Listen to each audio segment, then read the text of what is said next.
today's video we're going to talk about how to survive in an abusive domestic ambience.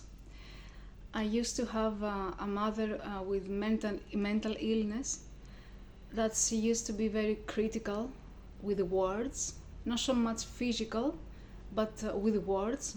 She was abusive with words. She was rejecting me, she was insulting me. Even little things that I was used to do, like a kid, break a glass or anything, like by accident. She was every time upon me to criticize in a very harsh way. So I grew up from the very early age with criticism and rejection in very various forms, and with little glimpse of love here there. Sometimes she was in a better mood and she was a little bit more affectionate, but as a majority of my childhood it was traumatic, because I received a lot of aggressivity, not so much physical, but by words. From very early age, I realized that something is wrong is here. I grew up only with my mom. My father left her when I was 1 year old, and I had to endure a lot of emotional, psychological abuse until my age of 17, that I left home. I escaped from home because I realized from very early age that this mother that I had, she had problems. I was intelligent and I realized that. I even suggest her to go to psychologists together to solve our family problem, but everything, it was my fault. I was 12, 13, 15, 17, and all this time everything, it was my fault. I was the faulty one. I was the black sheep. Especially I wanted to be a singer from very early age, and she was telling me I have bad voice. That's why I had low confidence, zero confidence about singing. That's why I'm now a late bloomer. I'm singing as a adult, in my adult life and in my more mature years that I am right now. And this affects me in my personal relationships, in my relationships with men, in my romantic relationship, in my friendships, because I try to substitute the feeling that I lack. I was trying all the time through my relationships to find the family that I never had. I was trying to, so desperate to have somebody very close to me and to love me, and I can have it because in the late years I'm more mature in this aspect, but in my earliest years I was craving for this feeling from friends, from boyfriends, from every around me, every person that I tried to connect and to form a close relationship.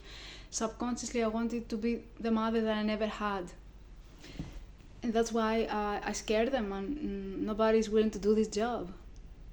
People want to be around you if they like you, but it's objectively very hard to find a good quality relationships. But if you charge that with your past abuse, your past emotional needs and abuse, it's from the get-go quite emotionally heavy. So the other person smell that, and they feel that pressure, or they feel like that it's something too much, or it's something that they can give or they don't want to give. But by the pass of the time, I learned to mature on this aspect and try to understand other people and to be in tune with them instead of asking from them acceptance and love. So now I develop my criteria of judgment, and I choose who is good for me and with what kind of relationship I can develop with this person. But this title of the video is how to survive in an abuse environment. I'm gonna give some tips that I used to they used to work on my situation. Maybe you can use it as well if you right now you find yourself in an abusive environment. Until you can escape from it, you can use these tools. It's very important to find who you are in a way, in a form that it's very, in a so negative environment, it's very important to find something that gives you hope, gives you life, anything you like. I used to like music. Music keeps me literally psychologically alive. It keeps me keep going. So try to find what gives you hope for the future. Try to develop the sensation of hope inside you. What you really like, what you like in your life around you. What stimulus you have that you like. Maybe it's gonna be something that you heard on YouTube or music itself, or anything that inspires you to keep going. Try to find the healthiness around you through other people that you meet, through other families, through other relationships, and trying to. All my life I'm trying to understand who I am, because as a kid, I couldn't understand who I am. I only was able to know what I am not. So my mother told me, you're this, you're bad, you're useless, I knew that I wasn't this, but I didn't know what exactly I am. And all my life from early childhood till now, it's a process of exploring who I am, who I want to be and what I want. And it's a process of developing my self-esteem. My life is literally dedicated to this. No matter what job I do, no matter where I live, unless I have my sensation of have very developed the sensation of my instinct. Now, do I feel good now? Do I feel respected? Because I start very harsh in life, so I have this bad example. So I know how it is to be abused and to feel unhealthy in the environment that you live. So I develop very good the judgment, and I develop my instinct. In any situation that I feel that I'm not respected, I'm getting abused, I don't get the recognition and the appreciation that I deserve, I go. Now I respect myself enough, but it's a lifetime process. You can push a button to obtain this skill. You have to pass through situation.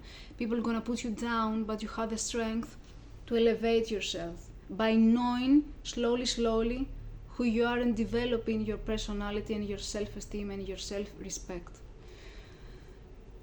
So, but for the people that they still are in abusive situation, first step is to try to find healthy relationship, even if it's in your vicinity, even if it's in your surroundings. Maybe you saw something in TV, your neighbors. So to compare what is the healthy out there, so to understand that it's not your problem, you're just a victim, in order to do your evolution and to go from this situation and to try to develop yourself. Because a person like this needs a completely, from the beginning, restructure the personality, the experiences. You have to live through people again, to restructure your self-esteem through people. That's the most challenging part.